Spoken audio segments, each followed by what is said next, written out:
Welcome to S knowledge point all students and my friends. दोस्तों, आज हम class 10वीं के पॉलिटिकल साइंस सब्जेक्ट के प्रथम अध्याय लोकतंत्र व्यवहार में का पार्ट 2 लेके आए हैं। दोस्तों, अगर आप इस अध्याय के पार्ट 1 का अध्ययन नहीं किए हैं, वीडियो नहीं देखे हैं, तो इस वीडियो के डिस्क्रिप्शन में जाकर दिए गए लिंक पर क्लिक करके और इस अध्याय के पार्ट 1 को देख सकते हैं। तो आइए इस अध्याय के सेकंड पार्ट का अध्ययन करना हम लोग शुरू करें। धर्म, सांप्रदायिकता एवं राजनीति। धर्म, सांप्रदायिकता एवं राजनीति तीनों में बहुत ही गहरा संबंध है।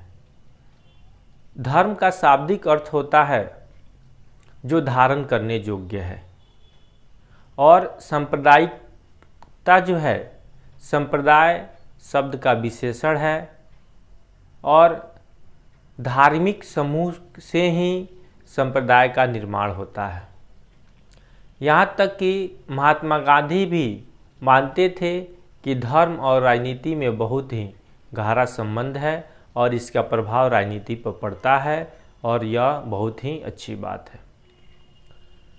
उनका मानना था कि धर्म जो है वह नैतिक मूल्यों का विकास पर बल देता है। उनका धर्म से मतलब हिंदू, इस्लाम, बौद्ध, ईसाई धर्म से नहीं था, बल्कि विभिन्न धर्मों के नैतिक मूल्यों से था। और जिस देश की राजनीति में नैतिक मूल्यों का महत्व होगा, उस देश की राजनीति व्यवस्था जो है सबसे उत्तम कोटि की होगी, और वहाँ की सत्ता का संचालन करना भी काफ़ी सरल होगा, और जिससे वहाँ की जनता जो है काफ़ी सुखी और संतुष्ट अपने आप में महसूस करेगी। इसके बाद जो है धर्म के प्रति नारीवादी विचारकों का विचार। नारीवादी विद्वान जो है यह मानते हैं कि धर्म जो है वह स्त्रियों का शोषण का एक जरिया है, क्योंकि विभिन्न धर्मों में नारी का महत्व नहीं दिया गया है और पुरुषों की अपेक्षा इनके अधिकारों पर भी अंकुश लगाया गया है। हम लोग जानते हैं कि विभिन्न धर्मों में पुरुषों को बहुविवाह प्रथा की आज़ादी दी गई है, बल्कि महिलाओं को ऐसा करने से रोका गया है। इसके अलावा जो है धर्म यह भी निर्धारित कर देता है कि महिला जो है कौन सी काम करेगी और कौन नहीं करेगी। इसके बाद मानवाधिकार के समर्थकों का धर्म एवं सांप्रदायिकता से संबंधित विचार। मानवाधिकार के जो समर्थक हैं उनका मानना है कि धर्म से, सांप्रदायिकता से हमेशा जो है वह अल्पसंख्यक समूह के लोगों का नुकसान किया है। भारत सहित कई देशों में जब किसी भी प्रकार के सांप्रदायिक दंगे होते हैं तो उसमें सबसे ज़्यादा नुकसान जो है अल्पसंख्यक वर्ग समूह का होता है, और ऐसे में इन विचारकों का मानना है कि सांप्रदायिकता से सबसे ज़्यादा नुकसान जो है अल्पसंख्यक वर्गों का होता है। इसके बाद जो है सांप्रदायिक राजनीति की स्थिति कब उत्पन्न होती है। तो सांप्रदायिक राजनीति की स्थिति उस समय उत्पन्न होने की संभावना होती है जब कोई राष्ट्र किसी विशेष धर्म का आधार मानकर सत्ता का संचालन करता है, या कोई राष्ट्र किसी विशेष धर्म का पक्ष करता है और किसी विशेष धर्म का विरोध करता है। यानी सत्ता का उपयोग किसी विशेष धर्म के हित के लिए या किसी विशेष धार्मिक समूह के हितों के लिए करता है, तो वहाँ सांप्रदायिकता जो है काफ़ी जटिलता उत्पन्न करता है वहाँ की राजनीति व्यवस्था में। इसके बाद जो है सांप्रदायिकता की राजनीति में अभिव्यक्ति। सांप्रदायिकता की राजनीति में अभिव्यक्ति जो है हम लोग को अपने सामान्य जीवन में भी देखने को मिलता है। हम लोग देखते हैं कि बहुत सारे धर्म के लोग अपने धर्म को श्रेष्ठ मानते हैं और श्रेष्ठ दिखाना चाहते हैं और किसी अन्य धर्मों को नीचा दिखाना चाहते हैं। ऐसे में सांप्रदायिकता की राजनीति में जो है बहुत ही खराब असर पड़ता है और यह काफ़ी देश के लिए, राजनीति के लिए काफ़ी नुकसानदायक साबित होता है।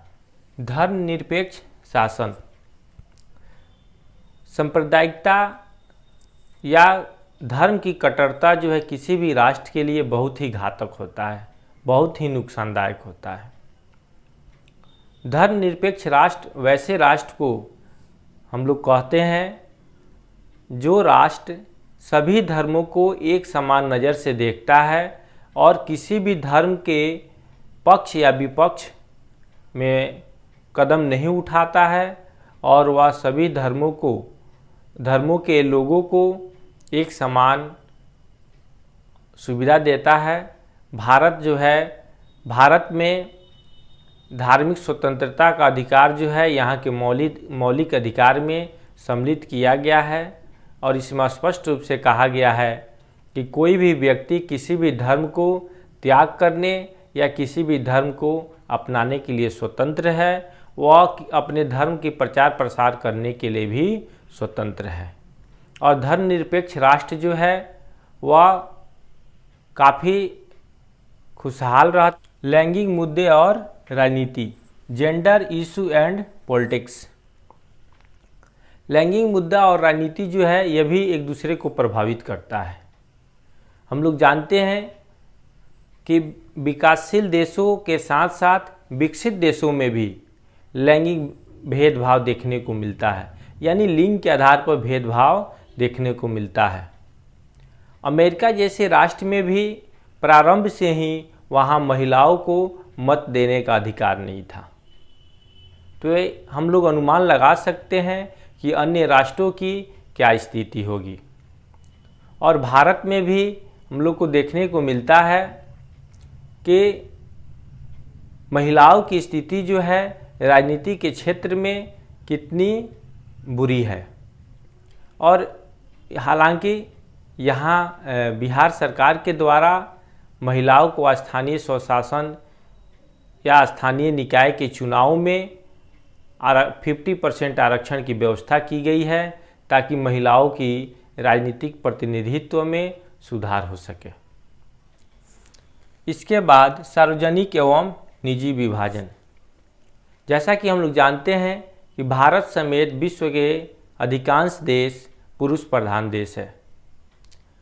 पुरुषों के द्वारा महिलाओं के साथ भेदभाव किया जाता है।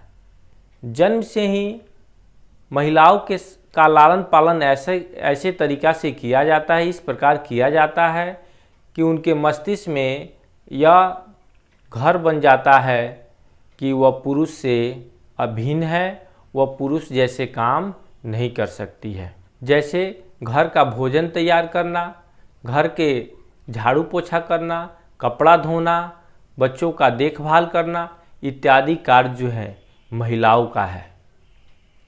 लेकिन पुरुष भी अगर उचित श्रम मिलता है तो इन सारे कार्यों का निर्वहन जो है अच्छे तरीक़ा से करता है। जैसे हम लोग देखते हैं कि व्यवसाय के तौर पर कपड़े धोने का व्यवसाय, होटलों में पुरुषों के द्वारा खाना बनाने का व्यवसाय इत्यादि कार्य जो है पुरुषों के द्वारा भी किया जाता है। तो यहाँ हम लोग आसानी से समझ सकते हैं कि सार्वजनिक एवं निजी विभाजन जो है किस प्रकार से है। इसके बाद उत्तरवादी, अतिवादी, समाजवादी और उत्तर आधुनिकवादी द्वारा महिला सशक्तिकरण पर बल देना, यानी इन सभी विचारकों के द्वारा महिला सशक्तिकरण पर बल दिया गया कि महिला भी सशक्त हो और समाज में पुरुषों की बराबरी करे और पुरुषों के बराबर ही उन्हें भी अधिकार मिले ताकि वह समाज की मुख्य धारा से जुड़ सके। अगला टॉपिक है श्रम का लैंगिक विभाजन। तो हम लोग को श्रम भी लिंग के आधार पर देखने को मिलता है। जैसा कि हम लोग अभी देखें कि घरेलू कार्य जैसे कपड़े धोना, घर का भोजन तैयार करना, बच्चों का देखभाल करना, यह महिलाओं का कार्य निर्धारित कर दिया जाता है, और घर से बाहर वाले कार्य जो है वह पुरुषों का कार्य निर्धारित किया जाता है। यहाँ तक कि हम लोग देखते हैं कि कृषि जैसे कार्यों में या अन्य कार्यों में पुरुषों के अपेक्षा महिलाओं की मजदूरी जो है काफ़ी कम दी जाती है, और इस प्रकार जो है श्रम में भी लैंगिक आधार पर भेदभाव समाज में देखने को मिलता है। इसके बाद है पितृसत्तात्मक, यानी वैसा परिवार, वैसा समाज जिसमें पिता का शासन हो, यानी पिता का प्रधानता हो, उसे पितृसत्तात्मक परिवार कहा जाता है। और यह भारत समेत विश्व के अधिकांश देशों में इसी प्रकार के परिवार या समाज देखने को मिलता है। इसके बाद है नारीवादी। तो वैसे विचारक जो नारी के हित की बात सोचते हैं और हित का समर्थन करते हैं, वैसे विचारकों को नारीवादी विचारक कहा जाता है। दोस्तों, इस लेसन के इसके बाद के बिंदुओं का अध्ययन हम लोग इस अध्याय के भाग 3 में करेंगे। दोस्तों, अगर यह वीडियो अच्छा लगा हो तो मेरे चैनल को सब्सक्राइब कीजिए, लाइक कीजिए, शेयर कीजिए तथा साथ ही साथ कमेंट करना भी न भूलें। धन्यवाद।